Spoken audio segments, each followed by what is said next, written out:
Hello and welcome viewers. हमारे साथ अभी स्टूडियो में जुड़ गई है वर्षा ठाकुर मैम। स्वागत है मैम आपका। मैम वैसे तो जर्मनी में भी अपनी सेवाएं दे चुकी है और फिलहाल में टेरो कार्ड रीडिंग मैम करती है।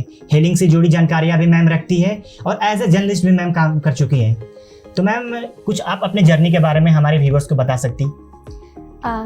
मैं अभी तो अपने आप को एज ए हीलर कहूँगी, although I am also a dance music and theatre teacher और न्यूज़ से भी जुड़ी रही हूँ काफ़ी समय तक। लेकिन हीलिंग मेरा हमेशा पैरेलल चलता रहा है और इस चीज़ को 2002 में मैंने फर्स्ट प्राणिक हीलिंग का कोर्स किया था। फिर दिल्ली वगैरह में भी कोर्सेज होते हैं, वो मैंने किए आउट ऑफ क्यूरियोसिटी। तो मुझे मतलब अच्छा लगता था कि ये चीज़ है क्या, पर वो कोर्स मोस्टली थ्योरी है, उसमें प्रैक्टिकल ज़्यादा करने को मिलता नहीं है। 2 दिन में एक बुक ख़त्म कर देते हैं वो, तो आपको प्रैक्टिकलिटी भी नहीं समझ आती उसकी ना कि इम्प्लीमेंट कैसे करेंगे, ये सच में हो रहा है या असर हो रहा है सामने वालों का। तो मैं कई न्यूज़पेपर में मैंने ऐड दे के लोगों के घर भी जाना शुरू किया for free. I wanted to heal people and my interest was कि मैं लोगों को जब हील करूँगी तो मुझे मेरी अपनी प्रैक्टिस होगी। That was the main interest. तो फिर मैंने फाइल्स बनानी शुरू की कि किसको मैंने कौन सा कलर दिया, कितना असर पड़ा, क्या हुआ। फिर डिटेलिंग बनानी शुरू की और तब से फिर मेरे को और चीज़ें मिलनी शुरू हुई। जब आप लोगों से इंटरेक्ट करते हैं तो कई बार ऐसे गुरु मिल जाते हैं जिन्हें और कुछ पता है हीलिंग के विषय में। फिर आपको पता चलता है हीलिंग सिर्फ एक इतने सर्टिफिकेट लेवल के कोर्सेज में सीमित नहीं है, बहुत बड़ी चीज़ है और कई अलग डायरेक्शन से आप हील कर सकते हैं चीज़ों को। तो दैट्स हाउ आई लर्न। और मैम जैसा कि हम लोग जानते हैं कि आप टैरो कार्ड भी रीडिंग करती है, तो उसमें क्या होता है? टैरो कार्ड जो है अगेन वो आपके एनर्जीज़ को ही रीड करते हैं। तो जैसे किसी का कोई क्वेश्चन है तो टैरो कार्ड जो, जैसे मेरा टैरो कार्ड का डेक है तो वो मेरे से कनेक्टेड है क्योंकि मैं उसको लेके मेडिटेट करती हूँ, मैं किसी को टच नहीं करने देती हूँ, तो वो मेरी एनर्जी से कनेक्टेड है। तो जब मैं उससे कोई सवाल पूछूंगी तो energies will work. Tarot card will read your energy, your question and answer accordingly. तो होता क्या है कि जैसे एक छोटा सा इंस्टेंस है कि मेरी एक मतलब क्लोज रिलेटिव थे, उनका कोई क्वेश्चन था, we both were very emotional about it. तो कई बार होता है आप इमोशनल होके आप प्रोफेशनल नहीं रह जाते हैं। तो हमने क्वेश्चन का जवाब पूछा, जवाब आया जो हम नहीं चाह रहे थे, जवाब वो आया जो नेगेटिव था उस सिचुएशन के अकॉर्डिंग।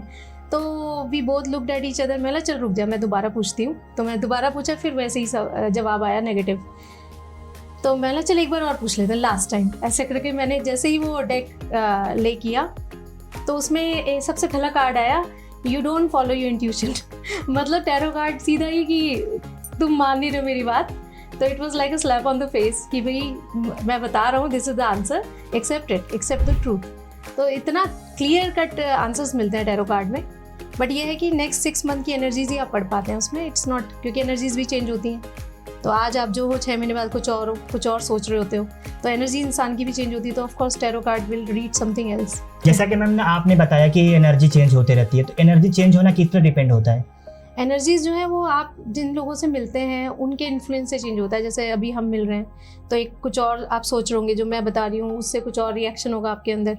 फिर आप मदर के पास जाएंगे या फ्रेंड के घर जाएंगे तो you will meet people, you will see different things. या रास्ते में कहीं एक्सीडेंट देख लिया, एनर्जी चेंज हो जाती है, आपके मूड्स चेंज हो जाते हैं। That's how energy changes. और मैम आज के दौर में किसी का माइंड स्थिर नहीं रहता है, ऐसे घूमते रहता है पूरे ब्रह्मांड में। तो माइंड को स्थिर करने के लिए मैम हीलिंग कितना पार्ट प्ले करता है?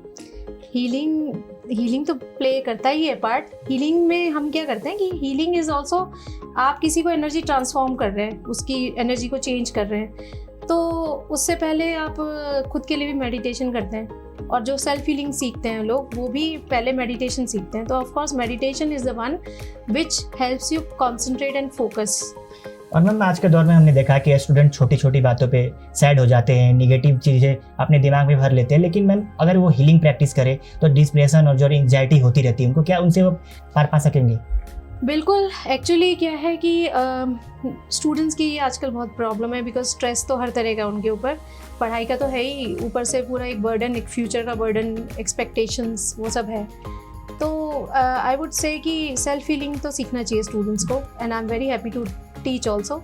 जिन बच्चों को टाइम नहीं है, सेल्फ हीलिंग नहीं सीख पा रहे हैं, एक नॉर्मल सी प्रैक्टिस है कि आप जब नहाते हैं, नहाने के पानी में लास्ट आधी बकेट लीजिए, उसमें आप एक मुट्ठी नमक डालिए और उसकी जो क्योंकि आपके 7 चक्र से अलाइन है आपकी बॉडी में और रीढ़ की हड्डी में पीछे भी, तो 14 चक्र है आगे और पीछे।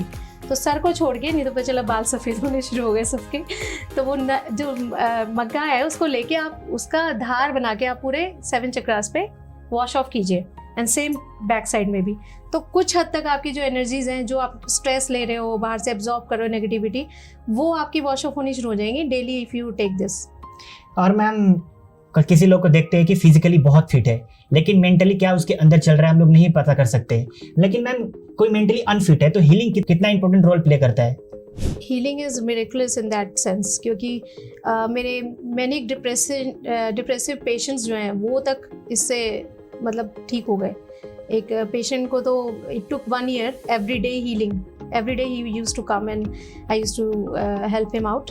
तो 1 साल लगा उनको, तो पूरे बहुत सारे फोबियाज थे, फ्लाइट नहीं ले सकते, इंटरव्यू में नहीं जा सकते, बहुत सारी प्रॉब्लम्स, तो वो सब चेंज हो गई। Now he is working and travelling, so I am happy about it. But I am just saying कि हीलिंग से डिप्रेशन, जो नॉर्मल डिप्रेशन लोगों को हो जाता है ना कि रूम में बंद है, 4-5 दिन बात नहीं कर रहा है किसी से भी, वो इंसान तो 2 दिन में सही हो जाएगा।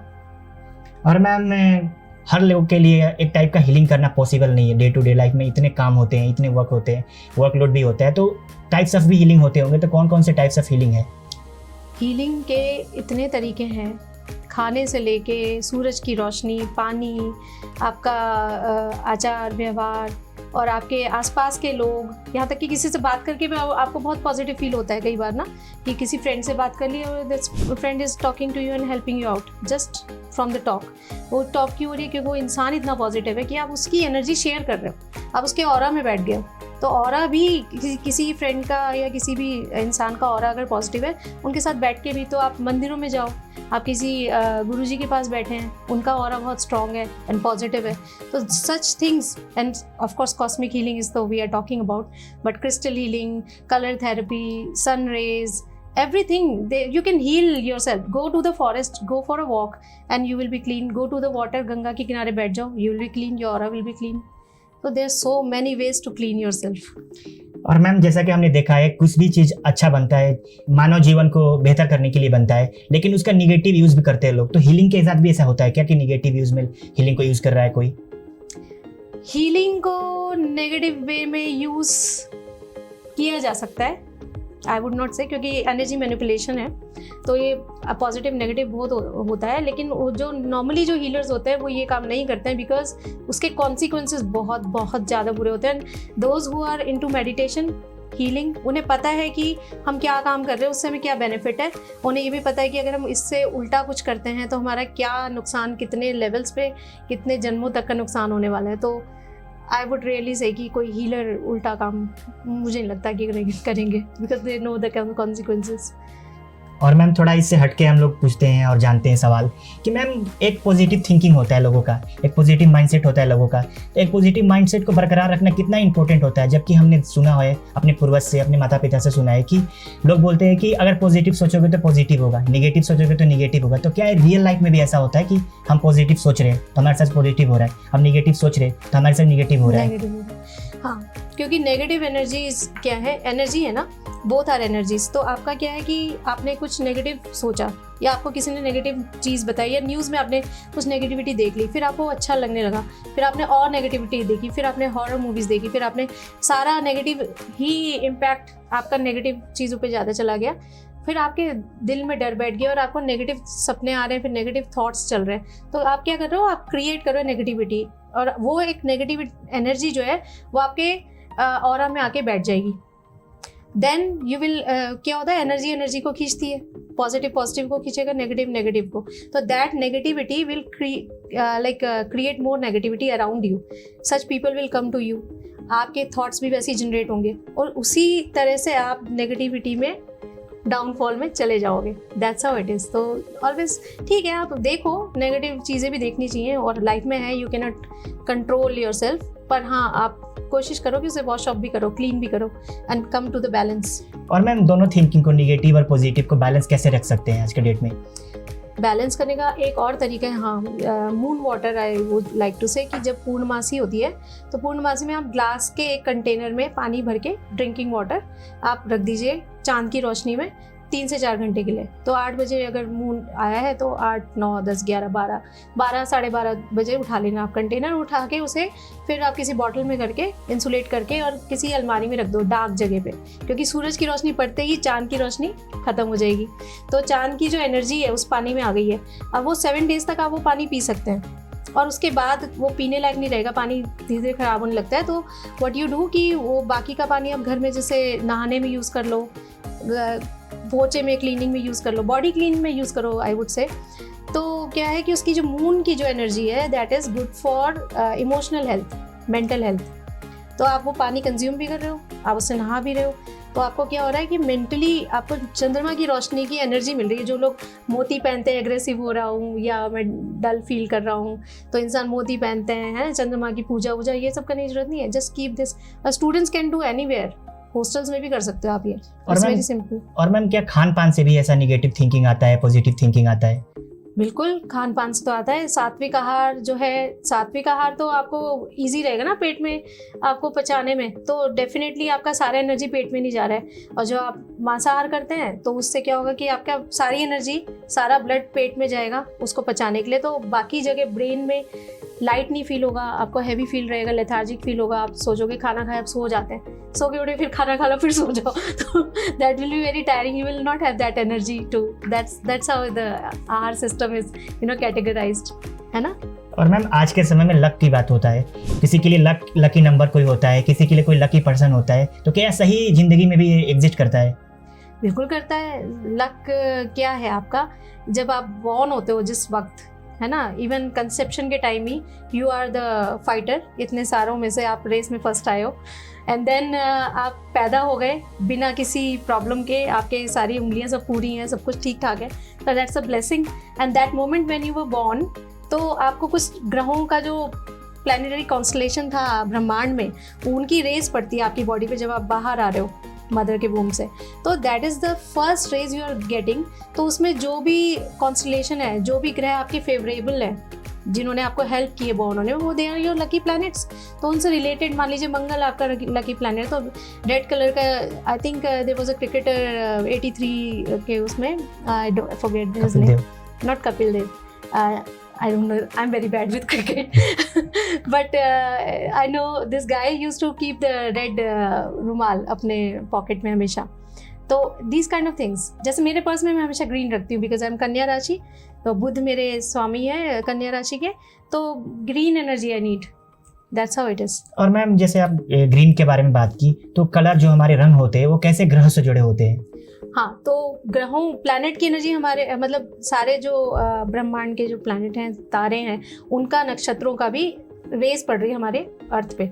अब अर्थ पे अलग अलग, मान लीजिए कोई मिनरल बन रहा है जो कि पहले स्टोन था, फिर उसको क्रिस्टलाइज हुआ, फिर वो अपने आप में वो बन गया, आपका माणिक बन गया या पन्ना बन गया, तो वो कलर ग्रीन इतना इंटेंस हुआ है उसके अंदर क्रिस्टलाइज कि it has actually got the sun rays green coloured, उसी का रिफ्लेक्शन कहीं ना कहीं है ना।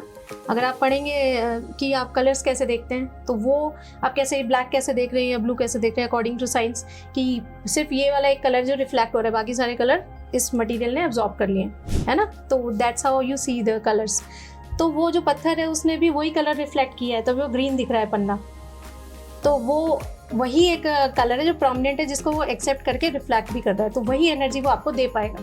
That's how you can wear the colours. और मैम एक पर्टिकुलर इंसान के लिए, एक व्यक्ति के लिए कैसे मालूम चलता है कि ये नंबर उसके लिए लकी है, ये कलर उसके लिए लकी है? वो आपके हॉरोस्कोप में देख के पता चल जाएगा। हॉरोस्कोप में मोस्टली जब आप करवाओगे ना किसी भी प्रीस्ट से, तो पंडित लोग वो पहले ही लिख देते हैं लकी कलर ये है, क्योंकि वो आपको दिख भी रहा होता है कि आपके ग्रह चाल क्या है, कौन सा क्या है, कैसे बैठे हैं ग्रह अकॉर्डिंगली। तो मैम ये डे पे डिपेंडेंट होता है कि हर डे ये चेंज होते रहता है? नहीं, डे पे नहीं होता है ये, तो आपका जो है एक ही दिन में कई बार 2-3 राशि भी आगे पीछे हो जाएंगी, डिपेंड करता है आप किस कर्स पे बैठे हैं। मतलब यहाँ पे इतने बजे तक ये राशि थी और उसके आधे घंटे के बाद ये वाली राशि आ रही है, उस कर्स पे may be you are getting born ना। अगर 10 मिनट पहले पैदा हो जाते तो फलां राशि में होते, और 10 मिनट बाद हो रहे हैं तो ये फलां राशि में आ गया, तो अकॉर्डिंग टू द पंचांग ना मून कैलेंडर भी फॉलो। और कुछ दिन पहले में हमने देखा एक सेमिनार आपका मैंने भी अटेंड किया और बच्चों ने भी अटेंड किया, जिसमें आपने रस के बारे में बताया था। तो रस आखिरकार है क्या? हाँ, रस जो बॉडी के हार्मोन्स के ऊपर मैंने बात की थी। तो रसा थ्योरी नाट्य शास्त्र की जो है, ऑफ कोर्स उसमें हमने नवरस हैं हमारे पास। वो जो नवरस हैं वो हमारे एक्चुअली बॉडी के हार्मोन्स को कंट्रोल करते हैं। जैसे अगर आप खुश हो या आप फियर फील कर रहे हो, या फिर आप ब्रेवरी फील कर रहे हो, या फिर आप विभत्स रस को फील कर रहे हो, तो वो सबके अलग अलग जूसेस हमारी बॉडी में रिलीज होते हैं उस time. That's why you feel entertained ना। तो एंटरटेनमेंट का साधन ही वो है कि आपकी बॉडी में वो फीलिंग्स आती हैं। फीलिंग्स कैसे आती हैं? According to that ras, the juices, the hormones of the body, they are being released. So that's the rasa theory. और एक खुश रहने के लिए, पॉजिटिव थिंकिंग रखने के लिए रस कितना इंपॉर्टेंट होता है ह्यूमन लाइफ में, और एक इंसान के अंदर कितने रस होने चाहिए? सारे नवरस कवर्ड हैं। और आप नहीं कह सकते कि एक इंसान पूरा टाइम खुश रह भी नहीं सकता है, पॉसिबल ही नहीं है। अगर मैं अभी आपको बोलूँ कि आप 2 घंटे तक हंसो ज़ोर ज़ोर से, आप सोचोगे यार बहुत डिफ़िकल्ट काम बता दिया मैम ने। Although we all like to laugh and all, but there is a time for everything, है ना। तो वही है कि हर रस का अपना एक स्थान है हमारे जीवन में और अपनी अपनी इम्पॉर्टेंस है। तो आप रसों को, ठीक है, आप it's emotions we are talking about ना। तो इमोशंस जो हैं, जैसे आ रही है सिचुएशन, हाथ जोड़िए, एक्सेप्ट कीजिए, एंजॉय देम। और मैम वास्तुशास्त्र के बारे में भी आप जानकारी रखती हो, तो वास्तुशास्त्र है क्या? Vastu shastra is the game of energy in the house. कि आप जब हाउस डिज़ाइन कर रहे हो तो आपके 9 पार्ट में आप उसको डिसाइड कर लो कि ये भाई हमारा घर है, उसके 9 पार्ट हो गए, ठीक है। एक स्क्वायर बनाओ प्लॉट का, फिर 2 ऐसी लाइन और 2 ऐसी लाइन, तो यू विल सी 9 पार्ट्स। अब उसमें direction north, east, west and south, ये तो हो गया। फिर साउथ ईस्ट भी हो गया, फिर 2-2 के आप डायरेक्शन भी आप डिसाइड कर लीजिए। और अकॉर्डिंगली हर डायरेक्शन का एक एनर्जी है। तो वो एनर्जी, अच्छा हम रह रहे हैं नॉर्दर्न हेमिस्फेयर में, सदर्न हेमिस्फेयर में इट्स डिफरेंट अगेन। ये नहीं है कि यहाँ का जो इम्प्लीमेंटेशन है एनर्जी का वो आप ऑस्ट्रेलिया में जाके लगाएंगे तो नहीं चलेगा। तो वो भी एक देखना पड़ेगा कि हम साउथ पोल और नॉर्थ पोल के हिसाब से रह रहे हैं। Accordingly we are talking about energies here. और इसका जुड़ाव मानव जीवन से कैसे होता है? ऑफ कोर्स आपके घर की एनर्जी अच्छी है, वेंटिलेशन अच्छा है, पानी भाई आपको फील हो रहा है कि भाई यहाँ पे आपका हवा अच्छी आ रही है, यहाँ से सूरज अच्छा आ रहा है, सनलाइट नहीं है जिस घर में, तो वहाँ तो वैसे ही मोल्ड होना शुरू हो जाएगा, आपके लंग्स में फंगस उगनी शुरू हो जाएगी ना, यू विल नॉट फील, आपको एस्थमेटिक प्रॉब्लम्स आ जाएंगी। तो एनर्जीज क्या है? Energies again these are the air, water, earth, ये 5 एलिमेंट्स जो हैं आपके, इनको ही मेंटेन करना ही एनर्जी है। उसी से आप दिन रात उस जगह रह रहे हैं, तो अगर आप 2 दिन घर से बाहर भी जा रहे हैं, you are having those energies around you. It's important to have them in a subtle way, in a positive way for you. That's why we decide vastu. और मैम जैसा कि हमने देखा कि ब्रह्मांड में, हमारे आसपास के इन्वायरमेंट में निगेटिव और पॉजिटिव एनर्जी दोनों होती है। जब निगेटिव एनर्जी किसी के पास आती है तो वो अलग वे में उसको लेते हैं। खासकर गाँव में हमने देखा है कि निगेटिव एनर्जी आती है तो अलग वे में लेते हैं, तांत्रिक के पास जाते हैं, झाड़ फूक के चक्कर में पड़ते हैं। तो सही तरीका क्या है इससे निपटने की? देखिए, थोड़ा बहुत जो नेगेटिव एनर्जी हम टॉकिंग अबाउट इज़ डिप्रेशन और ये सब, जो इंसान बहुत उदास हो गया है या फिर कई बार फ्रस्ट्रेट हो गए, लोग बहुत एग्रेसिव भी हो जाते हैं, दैट इज़ ऑल्सो नेगेटिव। लेकिन वो जो एग्रेसिव होते हैं लोग, तो लोग बोलते हैं कि इन पे कुछ हो गया है ना। तो उन सब के लिए सिर्फ यही है कि find the ground problem, do the moon water thing, do the salt, और किसी हीलर से आप मिलें अगर तो try to get the healing done. Meditation अपना वैसे ही, तंत्र जो है वो एक टोटली डिफरेंट एस्पेक्ट है, एंड मैं बहुत सात्विकता से चीज़ों को फॉलो करती हूँ, तो I am not into this, तो मुझे पता भी नहीं है ज़्यादा, और इन चीज़ों से दूर रहना ही ठीक रहता है मेरी नॉलेज में। तो बट कहीं पे ज़रूरत पड़ेगी तो आई डोंट नो लाइफ में कब किसकी कहाँ ज़रूरत पड़ती है, but these things are there definitely. पर मैं समझती हूँ कि अगर आप सच्चे दिल से हनुमान जी की हनुमान चालीसा ही पढ़ना शुरू करते हैं, आपका ऑरा स्ट्रॉन्ग रहेगा, नथिंग विल टच यू। जैसे कि आपने तंत्र के बारे में बताया था, तो तंत्र एक अलग चीज़ होता है और मेंटली फिटनेस तो अलग चीज़ होता है। तो लोग अगर मेंटली फिट भी नहीं है तो उसको तंत्र के साथ जोड़ते हैं, तो कैसे पहचाने कि ये मेंटली अनफिट है और कैसे पहचाने कि ये तंत्र का पावर है? मतलब किसी पे कि कोई वो मेंटली अनफिट है या उस पर कुछ कर दिया गया, तंत्र विद्या कर दिया। देखिए, जब इंसान बच्चा पैदा होता है तो उसके डेवलपमेंट के दौरान ही पता चलता है कि उसको कुछ मेंटल अनस्टेबिलिटी है कि नहीं है, वो तो डॉक्टर्स ही रिकॉग्नाइज कर लेते हैं ना। तो वो चीज़ अलग है। एक इंसान 20, 21, 25 साल तक सब ठीक था और अचानक से ही बिकेम वेरी एग्रेसिव, कुछ हो गया उसको, तो वो एक नई चीज़ है। तो वो डिफरेंस देखना पड़ता है। It goes on the case, particular case. आप नहीं कह सकते कि और कई बार ऐसा भी होता है कि एक छोटे से इवेंट से ट्रिगर हो जाते हैं इमोशंस और वो इंसान फॉर द टाइम बीइंग बड़ा एग्रेसिव हो जाता है। वही मैं बोल रही थी, एग्रेसिव होना ज़रूरी नहीं है कि उसके ऊपर कुछ आ गया है। तो वन हैज़ टू मतलब सी इट।